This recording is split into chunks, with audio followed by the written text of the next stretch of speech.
When we were looking at the different the different gunas and how they affect the body, what are the fruits or vegetables, proteins that are good for a Vata, for a Pitta, for a Kapha. There are lists of food that have been studied and see which product is good for a Vata diet, for a Pitta diet, for a Kapha diet. And one of the great guru, master, teacher, philosopher, great person who's been teaching Ayurveda, Dr. Vasanlad, he has made loads of books also on nutrition along with his wife, and they've been writing books for specifically for cooking, and with lists of all the products and how good they affect. So this list of things can also help you to confirm things that you are not sure it's right or not. And then to be able to compose your own menu, these lists are also very, very useful. So today we're going to see broadly what are all these different family of products and what they give to the body. Because everything is good for the body, but we need to know how to take it, when to take it, the way we prepare it, or if it's the way we cook it or marinate it or keep it raw, and what are also the spices we put along to make sure that anything can be digested and absorbed nicely, metabolized nicely by the body. The first group of products we're going to see is the fruits. So the fruits, the taste mostly of the fruits is sweet or sour, or sweet and sour. There's one fruit that has it almost all. It's amla. It's one of the exceptions that has 5 tastes. Only salt is missing. But otherwise, from the fruits in general, if we think of any fruit, we are between sweet and sour. Or sometimes a little bit astringent. The astringent part, then you can keep it in mind, that would be a fruit that you can have at the end of the meal. But if it's mostly sweet or sour, you just want to keep it on its own, to eat it alone, or to eat it in a fruit salad as a main meal for breakfast, for example. So the fruits in general, their qualities, their guna, it's mostly sattvic, and it's good for all doshas. And the actions on the body. It relieves the thirst, nourishes. It cleans also the tract. Like for example, we can use lemon water in the morning to clear the tract and to remove any toxins or fat from the liver. It helps the bowel movement with all the fibers in the fruits, so that will help also to the Vata people, for example, to go to the toilet on a more regular basis and maybe make the stool a little bit more soft. It provides minerals and vitamins, full of them. Take an amla a day and keep me away. And when it's fresh, that's how you're going to keep also all your vitamins and all your minerals. If you want, some fruits can be cooked. They will lose some of their properties. They keep the fibers, but it might be easier to digest for a Vata or for a Kapha. And if you cook them, it shouldn't be overcooked, because then after it's just fiber. It doesn't have much. On the pie, fruits are very good. Whenever we have to choose between cakes or, I would say probably pies are better to eat in a way, because they are lighter to digest. And for a Pitta person and Kapha person, there's no baking powder, so there's no risk of fermentation. So then it's easier to digest. And Kapha can do with pie, apple pie or something like that, with cinnamon. Cinnamon is very good for Kapha. It reduces any flame, or it ignites the fire in the stomach. So the Kapha people can always add a little bit of cinnamon onto their fruits to make it easy to digest. Whenever we take fruit, so we always think raw, like in their natural form. What we need to make sure, like the Vata will make sure that it doesn't create more flatulence in the belly, because that's their tendency whenever there's something that is not digested properly. They will always feel bloated, but bloated of air. And the air is trapped and doesn't move one way or the other. Whereas for the Kapha, it feels bloated, but it's a heavy bloating. So the Kapha, for example, could be more towards the end of the day, where you feel your belly, your abdomen is distended, and it feels heavy, as if you were a little bit pregnant. Whereas the Vata, no, it's more like air trapped. And you touch the belly, it's hard. For the Kapha, it's quite smooth. You can put your finger in, but for the Vata, no. The use of sour fruits. So then, depending on the first taste that comes to your tongue, you're going to decide when you're going to use it. So we saw that any sour fruits, the sour taste can help also as an appetizer to open the appetite, or if you feel a little bit hungry, to make it proper, so you can have a good amount of food, the proper amount of food. So then lemon is known as an appetizer to open the appetite, and pineapple also. Whenever you are recovering from a disease, an illness, whenever you feel a bit weak and you feel your digestive power is weak, you can have half a slice of pineapple, for example, and you see that after half an hour, slowly the appetite becomes stronger. Same with lemon. We prefer to keep sweet fruits on their own to be eaten, and not after a meal. If you eat it after a meal, it's definitely going to ferment in your stomach. And this fermentation will then create heartburns, or you have sour belching or bad taste in your mouth. So no. Astringent fruits will be chosen for the dessert, and pomegranate is one of the best one. It's light, so easy to digest for the stomach. It's sweet, so it's palatable for the tongue. And it's juicy, but the juice with the seeds, whenever also it comes to the tongue, it dries the tongue. So then you finish your meal with a pomegranate, it's good. Banana is also another fruit that can be used. But you won't take a full banana, you take just a small banana. It's basically, we don't need dessert after the end of a meal. Just an habit. It's a habit, it's something sweet, or it's something that tells us we finished the meal. So whenever we're going to choose something, it has to be little. Little and small. So the banana also, we're not going to take the big red bananas. No, that will be a full meal. So astringent for the end of the meal, and the sweet taste, to give energy and strength. So here we were talking about fresh fruits. We were not talking about dry fruits.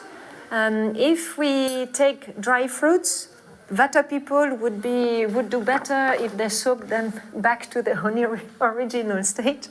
So dry fruits for Vata, it's good, but in small quantity. Otherwise, they need to soak them. For Pitta people, dry fruits are okay, maybe not enough filling for them. They would prefer probably the actual fruit, because it will have more consistency, it will feel more nourishing. And for the Kapha people, dry fruits are good for them, even if they are sweet, but dry on their own, like in the sun or with a dryer, but not with added sugar or whatever. Then we have the vegetables. So whenever we give the taste of the vegetables, it's when it's raw. Sometimes when it's cooked, some taste and subtaste can change. But most of the time, in any books we're going to read about food, it will always be in its raw form. So the tastes are sweet, sour, salty, pungent, bitter, astringent. It has everything. So eat lots of vegetables. You will have all the different tastes needed to help you and support you. The guna, the qualities, mostly sattvic, and especially when they are fresh, organic, and the transformation also is done in a good conscious manner. So any food that is prepared at home, home-cooked food or cooked homely, then it's a healthy food, healthy vegetables. If you take, so the sattvic are those ones. If you take the rajasic, rajas will always be the one to give you the energy, the impulse, or the movement to do something. So a balanced rajas is the balance that makes you get up in the morning and feel with a good energy and happy, light, easy to do things. So this rajas is like the proper one, the one that maintains your health. But rajas that falls into imbalance would be either too much movement, and this movement can create lots of stress, anxiety, or block the digestive system to digest properly or to make the food moves properly. Or you have hectic life, chaotic life, and so you don't have regularity in taking your meals. This also will be a kind of rajasic lifestyle.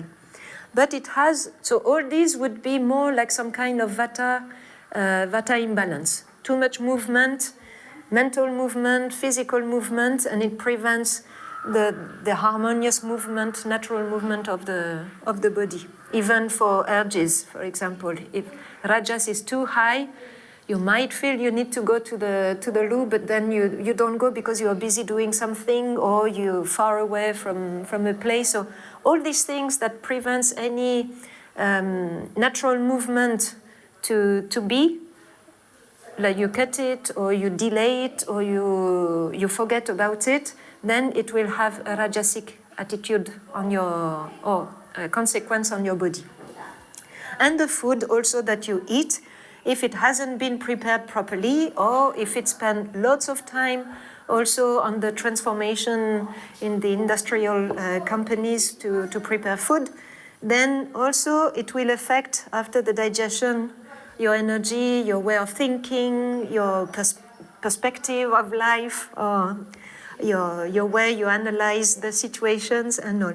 So anything that is rajasic, when it's used and healthy, it's something that improves the movement or help the digestion. So it will always make it a little bit better.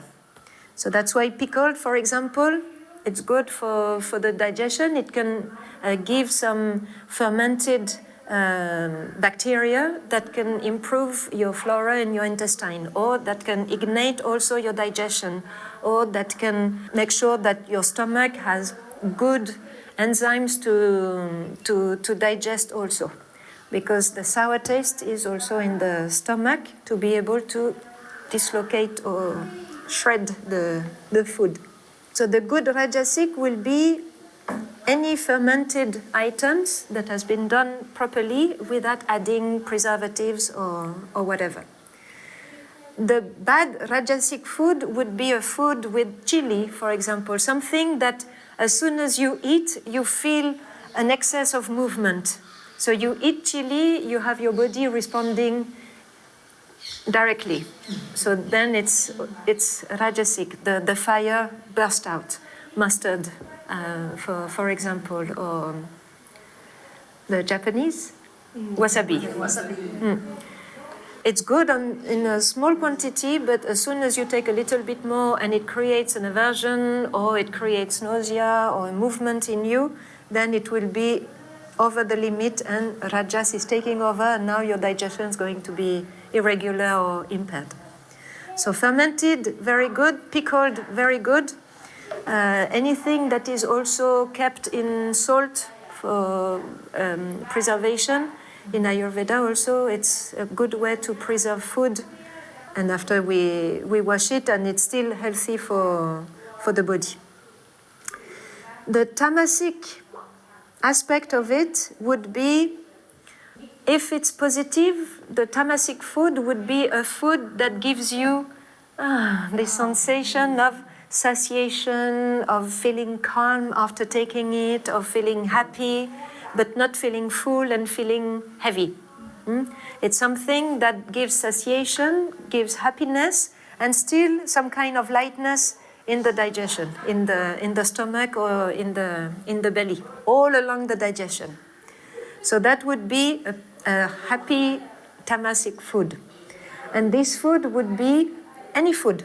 Like we don't need to think of something special, but you have a nice nourishing meal that afterward you feel that gives you lots of happiness and strength and vitality and beautiful harmonious body.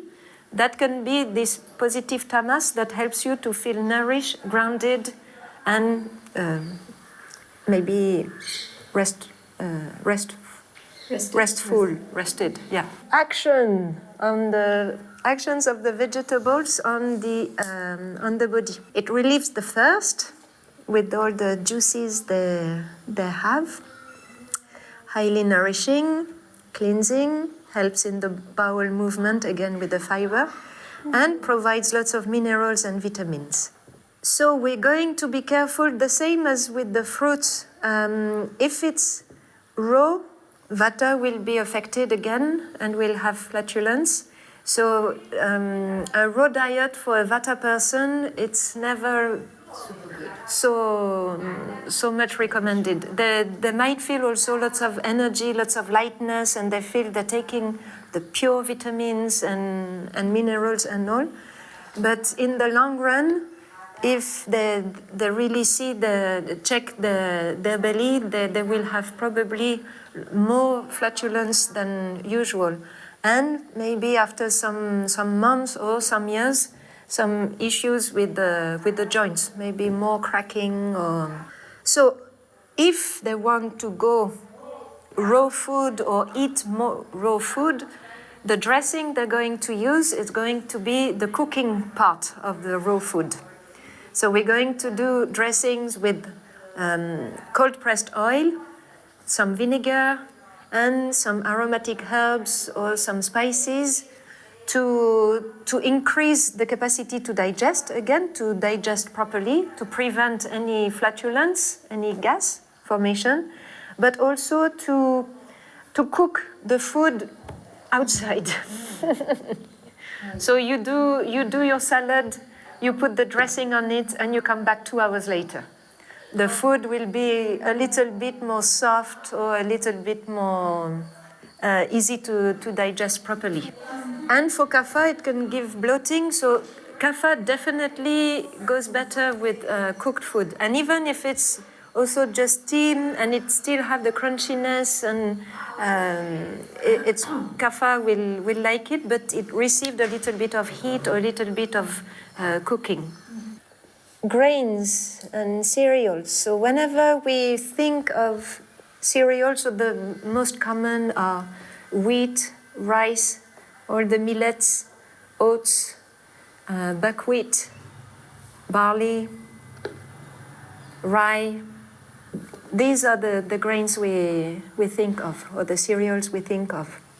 They are mostly sweet, and they are the ones that will be used by the body to give energy, or to give the energy to transform something, or to give energy to produce or to do.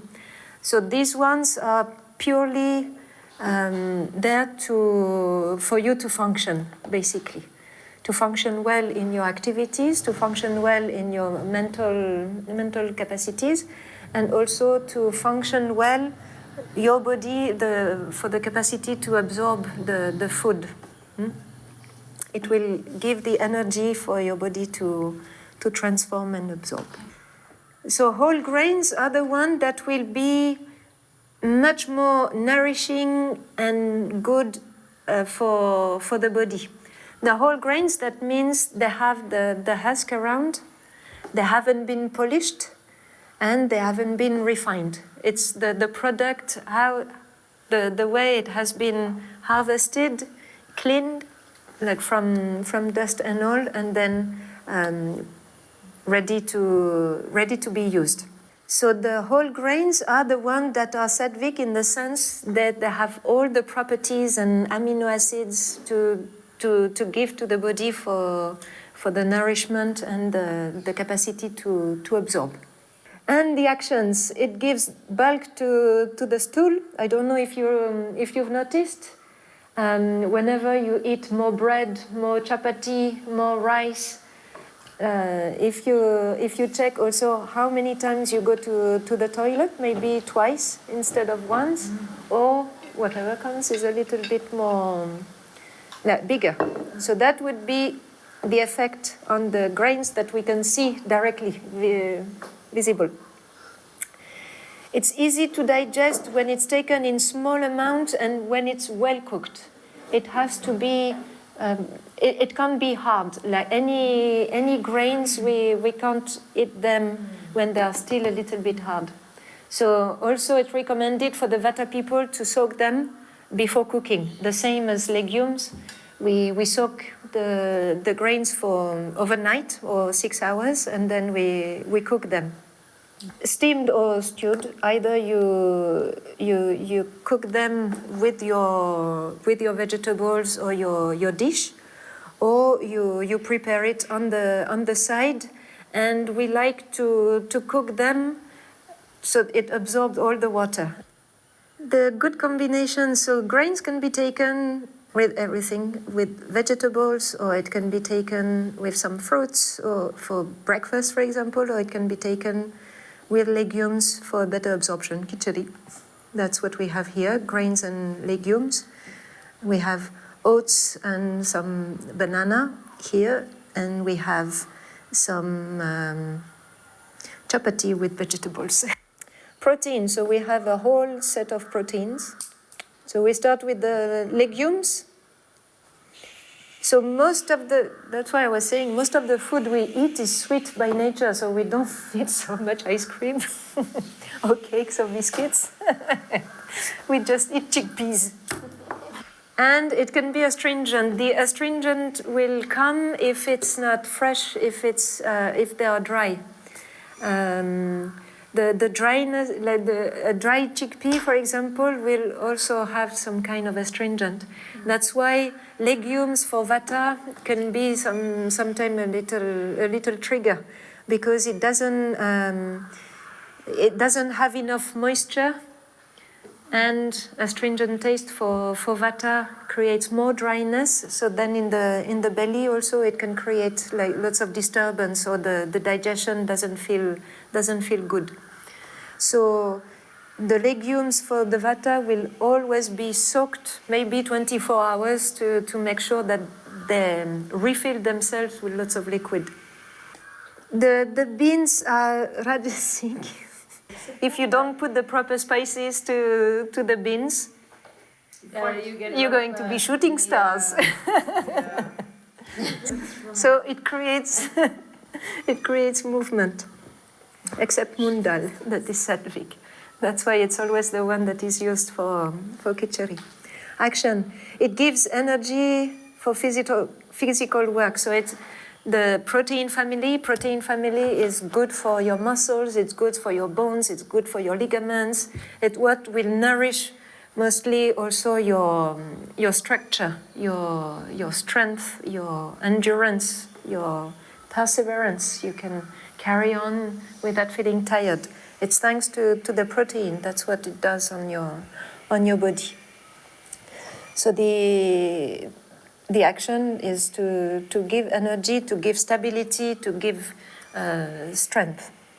The preparation legumes, it's always better to soak them anyway. And then when we're going to cook them, we're going to make sure we put some good spices. So if there is a little bit of air left, it doesn't disturb you during the digestion or disturb your neighbors. And one of the best herbs to use for legumes is asafoetida. Yeah. And especially for Vata, they should always put a little bit of asafoetida to their beans or chickpeas. The good combination, legumes with vegetables or legumes with grains. And these legumes, there's no season. We can eat them every season. If we want to go into a little bit of detailed explanation, eat in all seasons. So in the harvest season of your legumes, the legumes will still be a little bit humid or moist from the ground where it's coming from. So that means they will be a little bit heavier to digest. So for the Vata, they might be more nourishing because they have a little bit of water. They might be easier to digest also because they didn't dry and can provoke the dryness of the Vata. But for the Kapha people, it might feel again a little bit heavy. So for them, they will reduce the portion. Legumes, newly harvested and old legumes, they also have different properties. The other proteins, veg proteins, we have nuts and seeds. They are definitely sweet, and they can be also with the guna, sattvic guna, we can give out of the 20 gunas oily. So they are good for the Vata, especially if they are soaked. The Vata will enjoy very much these things because they are nourishing, they are oily, they help them to fight the dryness in their body. And the action will be nutritive, strengthening, rejuvenative, and a tonic. Difference between nuts and seeds, the nuts are much more nourishing. They have also more oil compared to the seeds. So the Vata people, even if they might find it harder to digest, nuts would be almost better for them. Whereas seeds, they are light, so they will be to finish a meal. For example, you take a few to have the feeling that you take a dessert, but they will be easy to digest. So you can finish also with a few sesame seeds or a few sunflower seeds, where you add maybe some. You can roast them a bit with some fennel seeds, and then you have something that makes also the digestion easy to go. So dessert could be sunflower seeds, pumpkin seeds, fennel seeds, little bit roasted. So the more roasted they are, the less oil they have. So they won't be so nourishing if they are roasted. We prefer to keep them like without any transformation to keep all the value, and especially the oil. And the combination, it can go with many different